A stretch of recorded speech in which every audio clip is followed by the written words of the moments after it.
DVC ছাড়া জলে বিপত্তি, চাষের জমিতে জল, আর সেই জল নামতেই কৃষকদের মাথায় হাত। গাছে ধরেছে পচন, কোথাও আবার নাগাড়ে বৃষ্টিতে ফসলে ক্ষতির আশঙ্কা।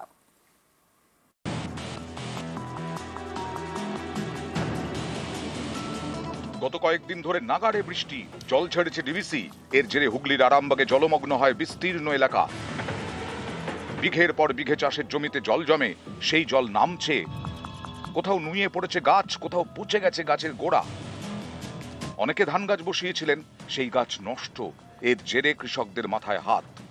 যেগুলো রুইয়ে ছাড়া সেগুলো সব নষ্ট হয়ে গেছে। ব্যাংকের থেকে ঋণ নিয়ে চাষ করা হয়েছিল, সেই ঋণের টাকা কী কী পরিশোধ হবে, সে ছেলে মেয়েকে কী কী খাওয়াবো, কী কী বাঁচাবো, খুব দুশ্চিন্তার মধ্যে পড়ে আছে। কৃষকদের আমরা সরকারের শস্য বিমা রয়েছে, সেই শস্য বিমার মাধ্যমে আমরা এখানে 120টার মতন মৌজার নাম পাঠিয়েছি, যেমন জলমগ্ন আছে। এর আগেও আমরা পাঠিয়েছি, প্রতিবারই পেয়েছে।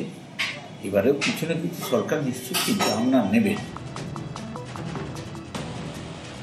হাওড়া রামতা ডিভিসি ছাড়া জলে এখানেও বিঘার পর বিঘা জমি জলে। খালনা, জয়পুর, আমরাগড়ি, ঝিকির সহ বিস্তীর্ণ এলাকার চাষের জমি ভাসছে। মাঠেই নষ্ট হচ্ছে ফসল, নষ্ট হচ্ছে ধান, শাকসবজি। চরম সমস্যায় কৃষকরা। এতগুলো জমি নষ্ট হয়ে গেল, এই তো বৃষ্টির জন্য, তারপর ডিভিসি জল ছাড়ছে, এই তো এখানে তো পরিস্থিতি খুবই খারাপ।